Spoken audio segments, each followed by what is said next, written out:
Shalom ibadah bahasa Indonesia di Cornerstone. Pertama-tama terima kasih atas kesempatan hari ini untuk saya bisa membagikan firman. Saya adalah Pastor Aris Zulkarnain dan saya lebih dikenal sebagai adiknya Pastor Peter Sam. Terima kasih Rai untuk kesempatan hari ini. Dan saya berdoa supaya hari ini lewat firman Tuhan, yaitu Roh Kudus, Sang Penghibur, biarlah Roh Kudus hari ini bisa membagikan atau memberikan kita semua kekuatan baru. Sewaktu kita semuanya sedang mengalami atau melewati pandemik ini secara bersama. Saya berdoa, Roh Kudus akan memberikan saudara kekuatan baru dan akan menjadi penghibur bagi saudara di dalam perjalanan kita semuanya hari ini. Terima kasih Cornerstone Bahasa Indonesian Service. Saya percaya Tuhan Yesus tetap menyertai saudara dan memberkati saudara. Thank you dan God bless you. Saya harap kalian bisa menikmati dan juga diberkati oleh firman Tuhan yang saya akan bagikan hari ini. God bless you. Shalom, puji Tuhan. Salam kasih dan sejahtera di dalam Yesus Kristus.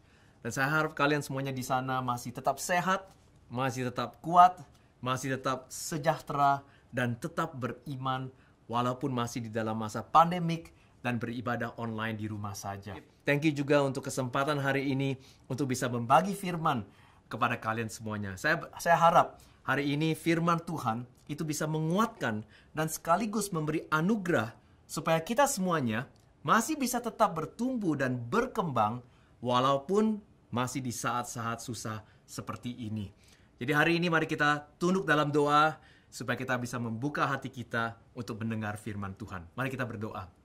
Tuhan Yesus, terima kasih atas kesempatan hari ini Tuhan, kami bisa mendengar firman-Mu. Tuhan, walaupun ini lewat online, tetapi Engkau tetap bisa bekerja. Engkau tetap Tuhan bisa menjamah setiap orang, setiap keluarga yang ada di tempat. Dan Tuhan, sewaktu mereka mendengar firman-Mu Tuhan, kuasa-Mu akan bekerja di dalam kehidupan mereka masing-masing. Engkau akan membuka tingkap-tingkap langit di surga, di atas kehidupan mereka masing-masing. Juga di keluarga mereka masing-masing. Saya berdoa hari ini, Tuhan, supaya firman-Mu Tuhan bisa memberikan kami semua sebuah pewahyuan untuk memberikan kami kekuatan saat kami melewati saat-saat susah seperti hari ini. Dalam nama Tuhan Yesus saya berdoa, semua yang percaya mengatakan amin. Haleluya. Tanpa sadar, kita ini semua sudah memasuki hampir pertengahan tahun. Sudah memasuki bulan Juni. Dan enggak bisa dinyangkal bahwa di tahun 2020 ini, di awal pertengahan tahun yang pertama, itu tidak berjalan dengan lancar atau tidak sesuai dengan ekspektasi kita yang kita dapati di awal tahun. Begitu banyak di kita, saudara, itu mengantisipasi tahun 2020 itu menjadi tahun yang sangat luar biasa. Karena angka 2020 itu melambangkan awalnya dekade yang baru, di mana Tuhan sedang melakukan sesuatu yang baru dan dahsyat. Jadi antisipasi kita itu sangat tinggi sekali. Ada juga yang bilang, tahun ini karena angkanya 2020, itu melambangkan double blessing. Ada juga yang bilang, karena ada banyak pepatah yang organisasi-organisasi pemimpin pakai, seperti Vision 2020 atau Visi 2020, itu berkata, tahun ini akan menjadi tahun visi yang hebat, visi yang dahsyat, di mana Tuhan akan memberikan kita semuanya sebuah visi yang luar biasa. Dan tanpa sadar, saudara, begitu kita memasuki bulan Januari, ya, kita semua tahu, Jakarta itu sudah 3 kali kebanjiran.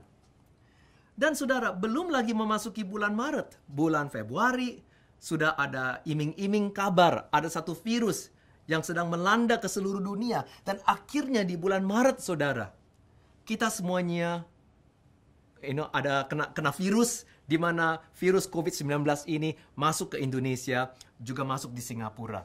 Dan saudara, akibat daripada virus ini adalah gereja tidak bisa berjalan. Semua saudara, member-member kita itu tidak bisa beribadah. Dan saat ini kita semuanya harus ada di rumah saja. Saudara, seakan-akan apa yang kita ekspektasikan itu di luar atau terbalik, berlawanan dengan realita kita hari ini dan saat ini. Saudara, banyak pertanyaan. Apa yang sedang terjadi? Kenapa Tuhan? Kamu kok seakan-akan telah meninggalkan kita? Saudara, ada yang bilang, saudara, bulan Mei kemarin, waktu kita semuanya merayakan kenaikan Yesus Kristus ke surga, saudara, itu seakan-akan memberikan kita sebuah perasaan juga adalah Yesus telah meninggalkan kita di dunia ini untuk menghadapi masalah dan krisis dengan sendirinya. Seakan-akan, saudara, perasaan kita adalah dia sudah pergi dari kita. Dan dia itu cuek dengan kondisi kita semua saat ini. Tetapi saudara, ICC Bandung, hari ini saya ingin membagikan firman untuk menguatkan kita semuanya. Nothing can be further from the truth. Tuhan Yesus naik ke surga itu bukan untuk meninggalkan kita selamanya. Melainkan itu sebaliknya, saudara. Tuhan Yesus naik ke surga justru supaya dia bisa menemani kita selamanya. Saudara, dia tidak naik ke surga. Dia tidak meninggalkan bumi ini untuk cuek atau meninggalkan kita menghadapi krisis dengan sendirinya. Tetapi justru sebaliknya, saudara. Tuhan Yesus naik ke surga supaya, saudara, dia bisa senantiasa menemani kita. Supaya dia selamanya bisa, saudara, bersama-sama dengan kita menghadapi krisis atau masalah. Caranya, lewat dicurahkannya kepada kita semuanya Roh Kudus. Haleluya. Dan saudara, ini yang hari ini saya ingin bagikan kepada kita semuanya. Saudara, di Yohanes pasal 16 ayat ke-7, Tuhan Yesus sendiri berkata kepada murid-muridnya. Sini saya bacakan. Namun benar yang kukatakan ini kepadamu adalah lebih berguna bagi kamu jika aku pergi, sebab jikalau aku tidak pergi, penghibur itu tidak akan datang kepadamu. Tetapi jikalau aku pergi, aku akan mengutus dia kepadamu. Haleluya. Saudara, Roh Kudus diberikan kepada kita supaya Yesus bisa senantiasa berada bersama kita.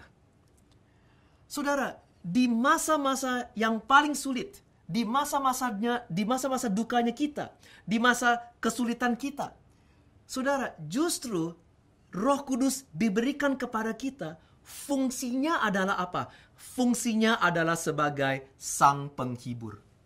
Dan saudara, kenapa, saudara, dia dijuluki sebagai sang penghibur? Saudara, kalau misalnya kamu dijuluki sebagai sang penghibur, berarti kamu harus melewati kesulitan. Baru kamu bisa merasakan, kehebatan dan kebaikan sang penghibur. Dan saudara, ini adalah julukan pertama yang Tuhan Yesus Kristus, perkenalkan kepada murid-muridnya. Dia memperkenalkan Roh Kudus kepada murid-muridnya sebagai julukan pertama adalah apa? Sang penghibur. Berarti, saudara, di masa kesusahan mereka, saat Yesus akan meninggalkan mereka, otomatis kita semua itu merasa was-was. Kita merasa takut.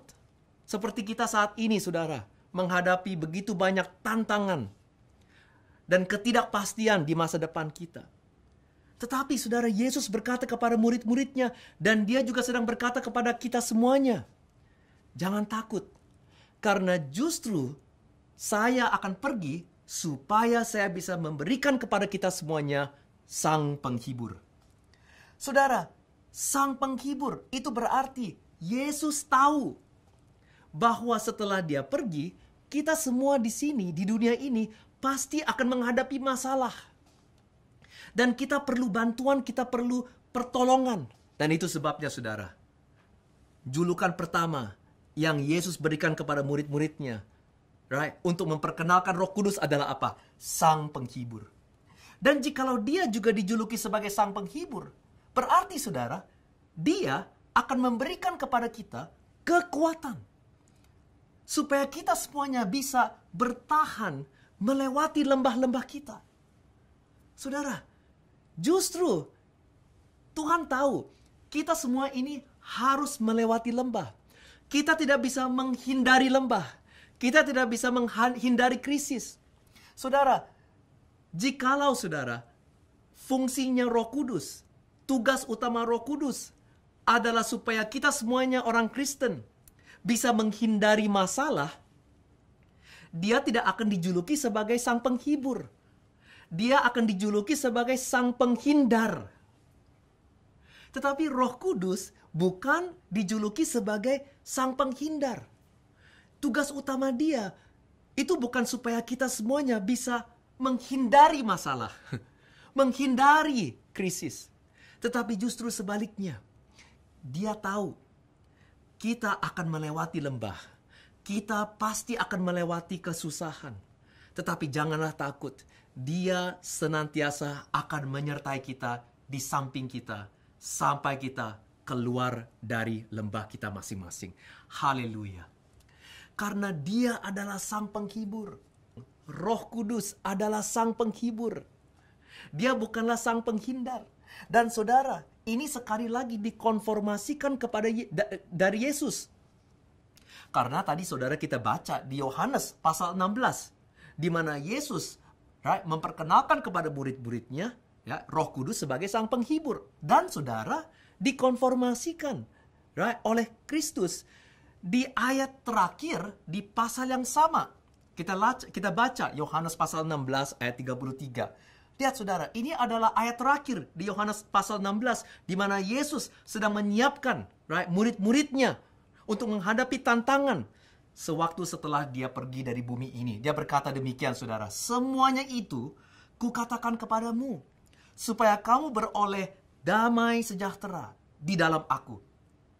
Dalam dunia kamu menderita penganiayaan, tetapi kuatkanlah hatimu, aku telah mengalahkan dunia. Haleluya. Karena Yesus ingin kita tetap bertahan dan tetap berharap. Sampai kemenangan itu kami rasakan. Kita semuanya alami. Dan saudara, Yesus berfirman kepada murid-muridnya, kamu jangan takut. Kamu tetap damai sejahtera. Di dunia ini pasti akan ada masalah. Pasti akan ada krisis. Tetapi janganlah takut. Aku telah mengirim sang penghibur untuk menyertaimu. Sampai kamu menuju kepada kemenanganmu. Haleluya. Yesus berkata di sini, saya sudah mengalahkan dunia.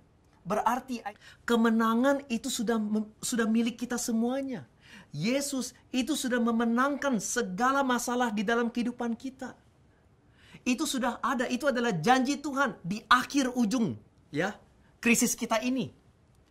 Tetapi saudara, dari sekarang sampai ujung akhir tersebut, dari sekarang sampai kita mengalami kemenangan tersebut, bentuk kemenangan tersebut, kita harus tetap bertahan. Kita jangan putus asa. Kita masih harus melewati lembah-lembah kita. Sampai kita, saudara, sampai ke garis akhir krisis kita ini, di mana Tuhan telah menyediakan kepada kita semuanya kemenangan. Dan itu sebabnya kita memerlukan Roh Kudus. Supaya perjalanan kita ini, dari sekarang sampai ujung akhir itu, saudara, di akhir krisis ini, kita akan sampai dengan kemuliaan Tuhan. Kita akan sampai di sana dengan kemenangan. Dan kita akhirnya bisa merasakan kemenangan yang Tuhan Yesus telah sediakan bagi kita. Kita semua di sini tidak tahu kapan virus COVID-19 ini berakhir.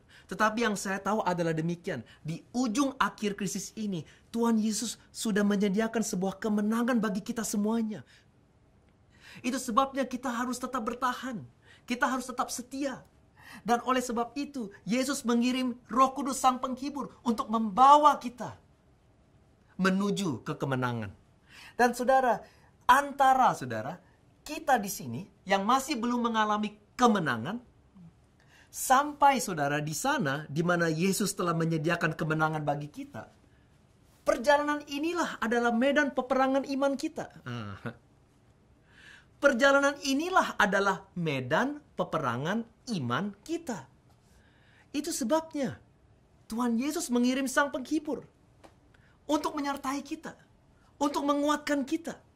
Kita bisa berpaling kepadanya supaya dia akan menopang kita. Dan akhirnya kita sampai ke garis finish tersebut di mana kita akan merayakan dan merasakan kemenangan yang Tuhan Yesus telah sediakan bagi kita semuanya. Oh, haleluya. Saudara, this is always the struggle, the tension, ya, between the not yet and the already. Between the not yet and the already. Dari antara kita saat ini masih belum mengalami kemenangan sampai kita merasakan kemenangan kita. Saudara, jangan putus asa. Karena Roh Kudus itu tetap menyertai kita. Jikalau kita, saudara, tidak bersandar kepada Roh Kudus, kita pasti tidak akan kuat untuk tetap bertahan sampai kemenangan itu terjadi. Kita akan gampang putus asa dan menyerah. Tetapi Yesus berkata kepada kita semuanya, jangan putus asa. Kuatkanlah hatimu. Kemenangan sudah dialami, sudah terjadi. Tetapi kamu belum merasakannya.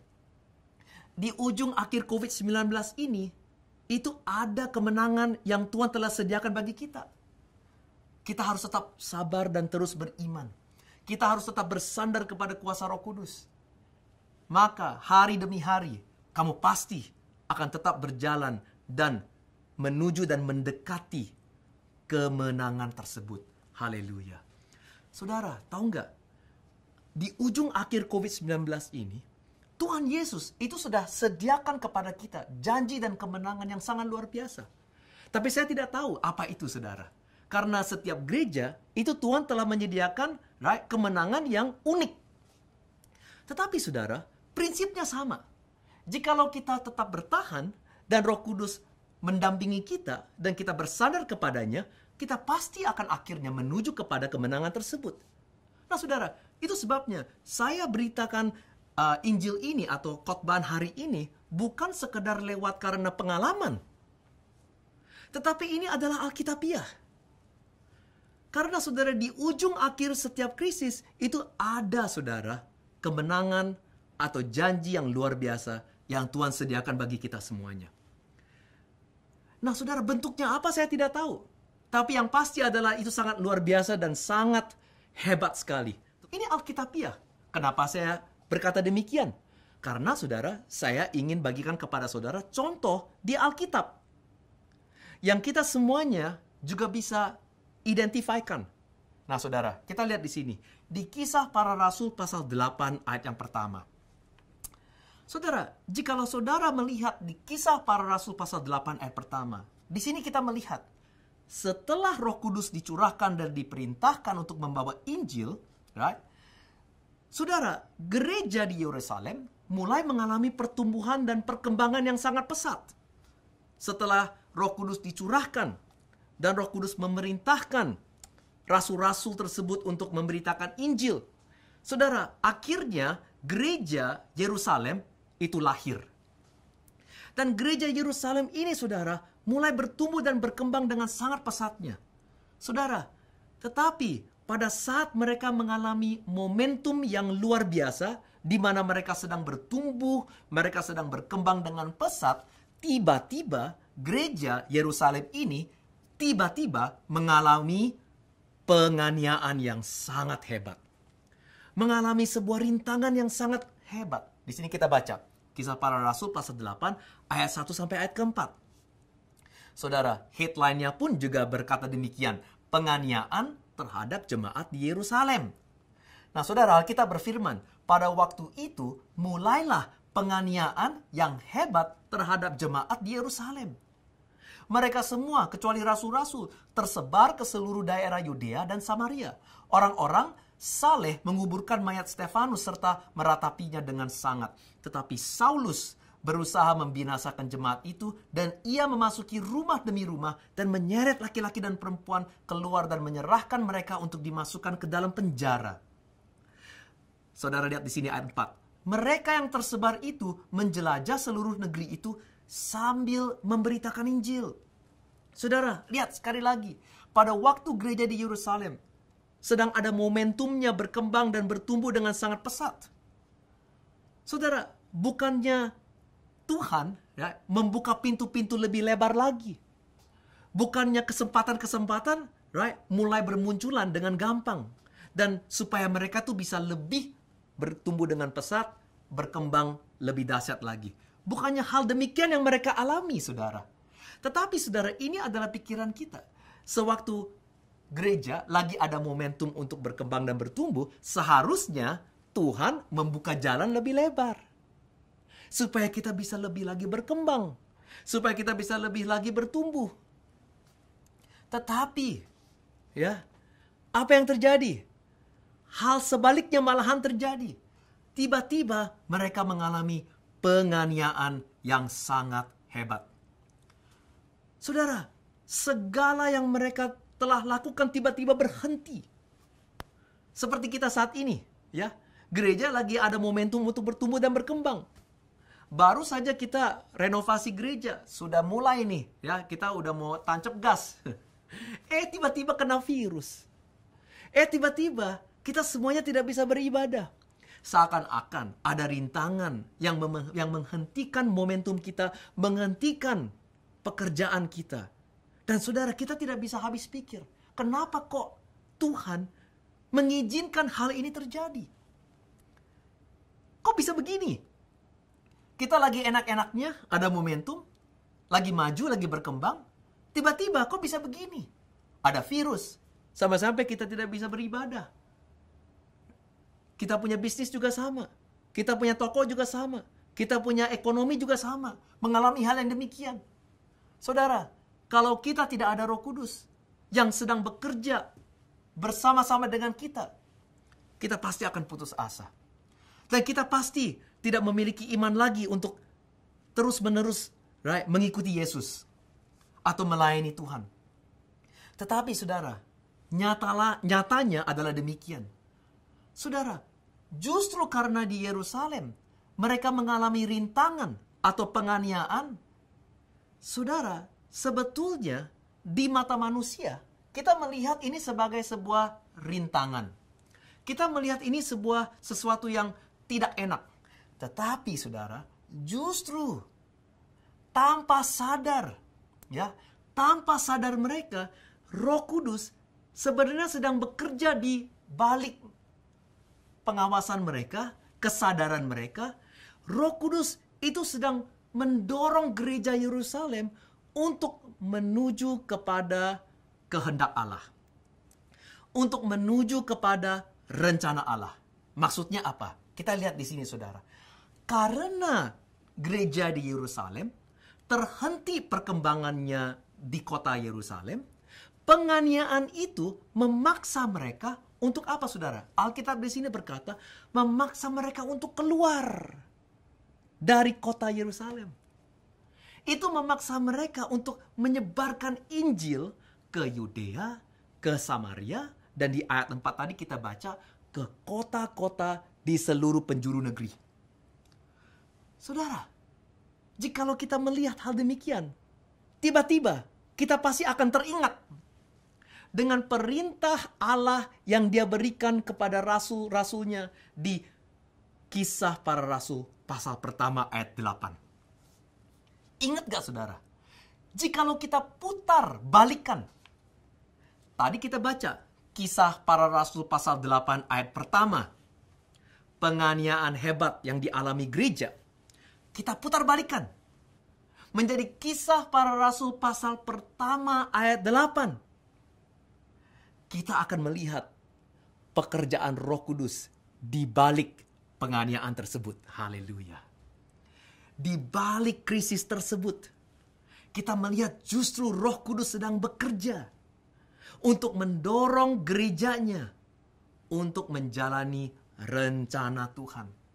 Saudara, ternyata penganiayaan yang mereka alami di Kisah Para Rasul pasal 8 ayat pertama justru adalah pekerjaan Roh Kudus untuk membawa gerejanya untuk tersebar ke seluruh kota supaya mereka bisa memberitakan Injil, supaya Injil tidak hanya terfokus di satu kota saja, tapi bisa tersebar ke seluruh negeri. Dan saudara, ini adalah rencana Allah. Kita lihat, kita tukar balikan, kita putar balikan Kisah Para Rasul pasal pertama ayat 8. Kita baca, tetapi kamu akan menerima kuasa kalau Roh Kudus turun ke atas kamu, dan kamu akan menjadi saksiku di Yerusalem dan di seluruh Yudea dan Samaria dan sampai ke ujung bumi. Oh, lihat saudara, tanpa sadar gereja Yerusalem, saudara sedang didorong oleh Roh Kudus untuk menjalani rencana Allah, yaitu menyebarkan Injil di tempat lain. Saudara, jikalau tidak ada penganiayaan, gereja lokal Yerusalem itu terlalu enak dan tidak akan mau untuk keluar dari zona nyaman mereka. Apalagi disuruh ke Samaria, kota yang mereka paling segani. Saudara, tetapi justru karena ada penganiayaan, mereka akhirnya terpaksa untuk pergi. Di hati mereka, mereka pikir ini adalah sebuah hambatan atau kesusahan. Tetapi justru ini adalah kuasa Roh Kudus yang sedang bekerja, yang sedang membawa mereka menuju kepada kemenangan yang Tuhan Yesus telah sediakan bagi gerejanya. Yaitu apa, saudara? Yaitu menyebarkan Injil ke seluruh bumi. Dan akhirnya bukan hanya di gereja Yerusalem saja yang berkembang, tapi saudara, gereja di kota-kota di seluruh negeri akhirnya mulai berkembang karena Injil disebarkan oleh karena penganiayaan yang gereja Yerusalem alami di Kisah Para Rasul pasal 8 ayat pertama. Oh, haleluya. Janganlah putus asa atau merasa discourage dengan hambatan atau kesusahan yang kita semua sedang alami lewat pandemik ini. Mari kita bersandar kepada Roh Kudus, karena itu adalah tugas utama Roh Kudus bagi kita. Saudara, lakukan apa yang Anda perlu lakukan. Right? Sesuai rencanamu dan sesuai kebutuhan gereja. Tetap beriman, tetap berjalan, dan tetap melakukan ibadah. Tetap maju. Jangan mundur, jangan kendor. Tetaplah maju. Hari demi hari bersandar kepada Roh Kudus untuk memberikan kita anugerah. Saudara, hari ini saudara, ini memang gak enak. Zona nyaman kita memang ini terusik ya saudara. Ya saudara, kita harus online service. Saudara, jikalau kita memang harus online, right? Sebisa mungkin, mari kita lakukanlah dengan baik. Mari kita semua lakukanlah dengan excellent. Jangan terus-menerus menggerutu. Kurang SDM lah, gaptek lah, capek lah, nggak cukup orang lah. Oh, pastor, nggak ada orang yang mau login untuk menonton. Kita punya online service. Oh, saudara, jangan melihat masalahnya. Mari kita bersandar kepada Roh Kudus dan lihat kesempatannya. Saya percaya, jikalau kita hari ini bisa melakukan online service dengan baik, ini adalah persiapan untuk masa depan, di mana kita semuanya bisa menyebarkan Injil ke seluruh dunia lewat online service kita. Saudara, tanpa sadar, jikalau kita terus lakukan apa yang kita harus lakukan dan tidak putus asa, dan kita berdoa dengan Roh Kudus, Sang Penghibur, itu akan membawa kita setiap hari lebih dekat dan masuk ke dalam kehendak Allah. Dan tanpa sadar, kalian sebenarnya sedang didorong lebih dekat lagi menuju kepada kemenangan yang Tuhan Yesus telah sediakan bagi kita semuanya. Haleluya. Saudara, di hari Pentakosta, Roh Kudus diberikan kepada murid-murid Yesus. Dan saudara, kita tahu bahwa tujuannya adalah supaya murid-murid Yesus itu bisa diberikan kuasa untuk menjadi saksi. Tetapi saudara, satu perspektif yang baru untuk menjadi saksi Yesus adalah bukan hanya sekedar kuat untuk memberitakan Injil. Tetapi saudara, nyatanya gereja mula-mula di Kisah Para Rasul itu banyak mengalami penganiayaan.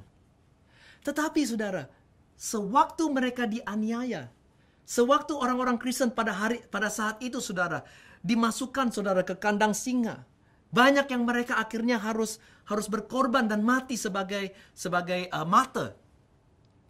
Saudara, justru masyarakat di kota-kota Romawi itu melihat mereka malahan bukan lebih kendor. Mereka malahan bukan lebih takut. Tetapi saudara, mereka melihat gereja Tuhan makin hari makin hidup. Mereka malahan saudara memberikan makanan kepada yang miskin. Mereka saudara memberikan sembako kepada masyarakat yang tidak punya. Mereka malahan, saudara, tetap sukacita walaupun disiksa, walaupun dianiaya. Mereka melihat orang ini kok bisa begitu. Sewaktu menjalani krisis, ya, tetapi bisa tetap senyum, tetap sukacita, malahan tetap mengasihi orang yang menganiaya mereka. Malahan memberikan sembako kepada masyarakat yang miskin. Saudara, ujung-ujungnya adalah kenapa pada saat itu, saudara, gereja mula-mula itu berkembang begitu pesat. Bukan hanya karena mereka memiliki kuasa untuk menyebarkan Injil. Tetapi, saudara, masyarakat melihat orang gereja sewaktu melewati krisis bisa tetap senyum, bisa tetap sukacita, bisa tetap beriman di dalam Tuhan, dan tetap mengasihi, dan tetap memberi. Wow. Dan itu menyentuh hati banyak orang di masyarakat. Dan akhirnya hati mereka terbuka, dan mereka, saudara, akhirnya menanyakan, siapa ini yang mereka sembah? Dan saudara, Alkitab berkata, dan sejarah pun juga mengkonfirmasikan, begitu banyak orang yang akhirnya masuk ke dalam gereja. Oleh karena saksi orang-orang di gereja berikan, atau alami, atau hidupkan sewaktu mereka sedang menjalani krisis. Saudara, krisis ini diizinkan oleh Tuhan. Tetapi saudara, jangan sampai krisis ini, ya, itu menghancurkan kita. Tetapi justru dengan kuasa Roh Kudus, biarlah krisis ini membangunkan gerejanya. Supaya kita bisa lebih lagi, saudara, menjadi berkat kepada sesama. Dan justru karena, saudara, orang lain melihat, keluarga-keluarga kita yang masih belum percaya melihat, kenapa kita-kita di sini yang percaya kepada Tuhan di saat krisis malahan melebihi, malahan tetap memberi, mengasihi. Itu akan menjadi saksi yang luar biasa. Dan orang-orang lain akan ingin datang dan masuk ke dalam hadirat Tuhan untuk mengenal siapa itu Tuhan Yesus. Saudara, gereja Tuhan tetap mengalami pertumbuhan pesat di saat mereka teraniaya. Saudara, ada sesuatu di dalam kita yang bisa menarik perhatian masyarakat. Yaitu apa, saudara? Kuasa Roh Kudus. Hari ini, mari kita angkat iman kita. Kita berdoa dalam bahasa roh. Karena Roh Kudus telah diberikan kepada kita sebagai pendamping, sebagai penghibur. Supaya, saudara, sewaktu kita melewati masalah, Dia sedang bekerja tanpa kita sadar. Masuk ke dalam kehendak Tuhan. Masuk ke dalam rencana Tuhan. Supaya kita bisa menuju kepada kemenangan kita masing-masing. Itu yang saya ingin berikan kepada kalian semuanya. Mari hari ini biarlah Roh Kudus dicurahkan kepada kehidupan kita semuanya. Mari kita tunduk dalam doa dan kita berdoa. Syukurullah barallah bakarallah barabara bahanta karallah syakarallah bahanta bahanta diam. Oh haleluya, syukurullah barabara bakarallah bakara bahanta dia. Roh Kudus, saya berdoa Tuhan hari ini Engkau dicurahkan kepada setiap jemaat di ICC yang sedang menonton ibadah online ini. Tuhan, di dalam rumah mereka masing-masing, Tuhan, Roh Kudus datang. Roh Kudus jamah mereka. Haleluya. Saat ini saya bisa merasakan Roh Kudus sedang menjamah kalian. Ada juga di antara kalian hari ini merasakan kehangatan. Merasakan ada satu kuasa yang sedang menjamah kalian. Tiba-tiba kalian merasakan damai. Tiba-tiba segala stres dan beban yang kalian alami, Roh Kudus sedang bekerja. Roh Kudus sedang mengangkat semuanya. Mari kita semua berdoa dalam bahasa roh jikalau saudara bisa. Justru di saat-saat kita tidak bisa berdoa, saudara, bahasa roh itulah yang diberikan oleh kita oleh Roh Kudus. Supaya lewat bahasa roh inilah Roh Kudus yang berdoa untuk kita semuanya. Saat kita tidak tahu bagaimana caranya untuk berdoa, kita berdoa dalam bahasa roh. Supaya Roh Kudus yang berdoa untuk kita semuanya dan angkat kita. Mari kita semua berdoa. Roh Kudus baik. Roh Kudus luar biasa. Tuhan, jamahlah mereka masing-masing. Tuhan, angkat Tuhan kepedihan mereka, kesesakan mereka, pergumulan mereka. Angkat Tuhan segala stres yang mereka sedang alami hari ini. Dan berikan mereka kekuatan baru, anugerah baru. Curahkan berkat-Mu dan Roh-Mu Tuhan. Saat ini juga di dalam kehidupan masing-masing. Oh syukur Bahan saat ini bagi sekalian yang belum bisa berbahasa roh. Mari Buka suara kalian, buka suara dan mulut kalian, dan mulailah bersuara, mulailah berdoa dalam bahasa roh. Roh Kudus akan memberikan kalian suaranya. Roh Kudus akan memberikan kalian suaranya, kuasanya dalam nama Tuhan Yesus.